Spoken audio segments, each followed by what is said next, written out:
Hello everyone, this is Vikas Patil.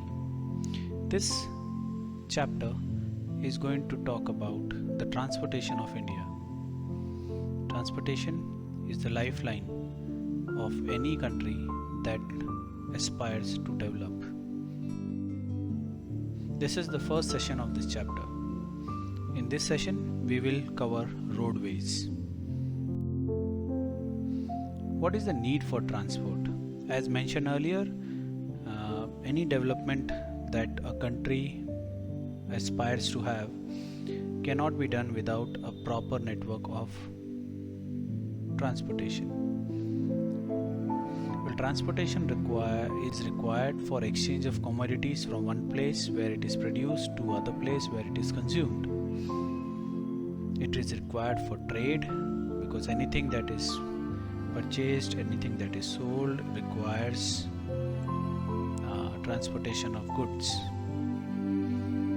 Then it is required as the foundation for development of any nation, whether it is economic development, infrastructural development. So for any development that needs to happen, a lot of transportation is required. Transportation of goods, transportation of people, transportation of skills, transportation of ideas and communication. So all that is required. Then transportation also is necessary for social integration.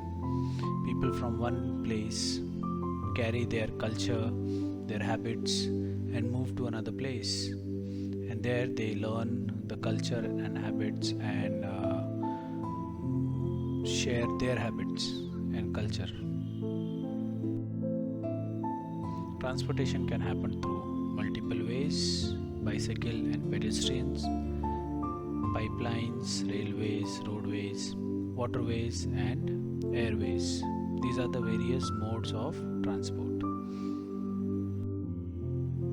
Road transport is by far the most important section of transport. Most of the movement of goods happen through the roadways. Roadways could be public, which can be used by anybody, or it could be private.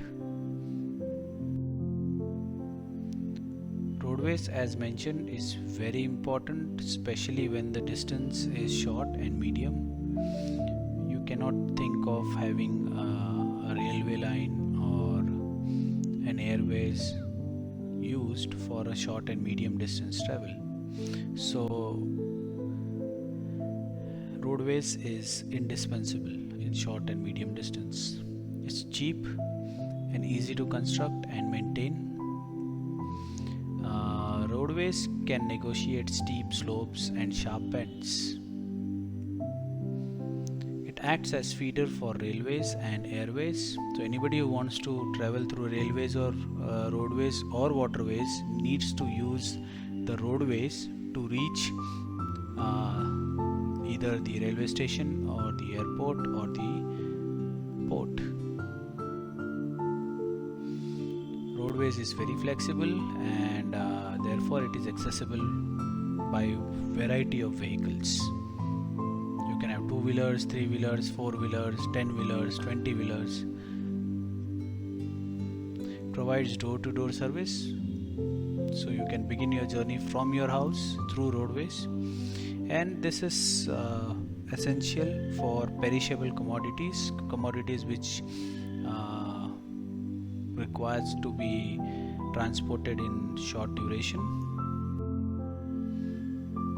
Indian roads have come a long way ever since independence. We have expressways, national highways, state highways, district roads, village roads, and of course some international highways along the borders as well. In India, the district roads have a length of around 4,70,000 kilometers. National highways and express highways form 66,754, which is not very large proportion of the total roads. Rural and other roads make huge contribution, that is 26,50,000 kilometers. State highways have 1,28,000 kilometers. So total is around 3.3 million kilometers, which is the third longest in the world after USA and China. Expressways, as the name suggests, it is built for very swift and smooth travel. These are basically 6-lane highways. They are divided by wide divider, and in expressways there are no slow moving vehicles allowed, and most of the expressways have minimum speed prescribed, and people have to move faster than that. Could be 120 kilometers per hour. Then these are all toll roads. You need to pay toll to use expressways. The important expressways are Mumbai-Pune Expressway, Kolkata-Durgapur Expressway, Ahmedabad-Baroda Expressway, Kolkata-Mumbai Expressway. Bangalore Expressway, a picture of that. This is very beautiful and scenic Mumbai-Pune Expressway. This is again Mumbai-Pune Expressway. National highways, the lifeline of India. National highways, they are constructed and maintained by CPWD, that is Central Public Work Department. It connects all the state capitals, big cities, important ports. This is the chief mode of transport throughout the country. It just forms 2% of all roads, but it carries 45% of the traffic. This is National Highway 47, well known to you people. Well, all national highways are constructed and maintained by NHAI, National Highway Authority of India. Golden Quadrilateral is a project implemented by NHAI. It was launched in 1999. Its purpose was to reduce time and distance between mega cities. It's the largest project of road building.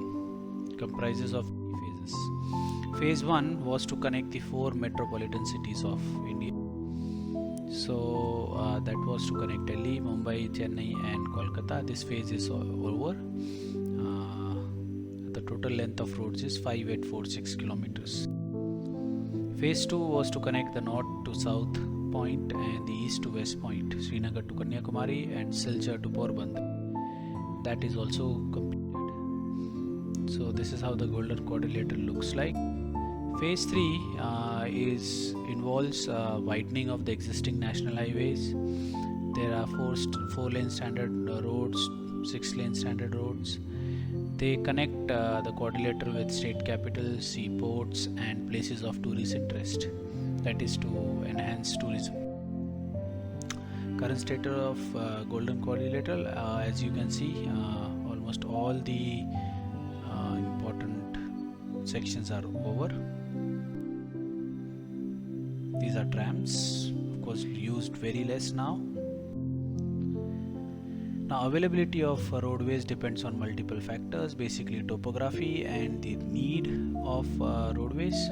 See, it is dense in the northern plains as it is flat. It has fertile soil, flat terrain, high density of population and industrialization. So there is great demand and also easiness of formation. Then it is very sparse in northeastern mountains. That is purely because of the difficult land surface, the swift moving rivers and the thick forest. And plus these areas have backward economy, so the demand is also very less. The last, since the terrain is very uneven, the construction of bridges is necessary, which poses one more challenge. Disadvantages of roadways. Roadways are in India are not maintained well, and you know this. They are unsuitable for long distance travel. Though we have better vehicles available these days, but then still long distance is not a good idea through roads unless you just want to do it for adventure. It's not good for transportation of heavier commodities, makes it very expensive, like iron, coal, and other mineral ores. Leads to air pollution. It's more expensive than rail transport, and there are traffic jams in metropolitan cities on roadways. Plus, in India, we have lack of roadside amenities like fire station, clinic, restrooms, and all that. And due to the unstable government policies, roadways are hampered.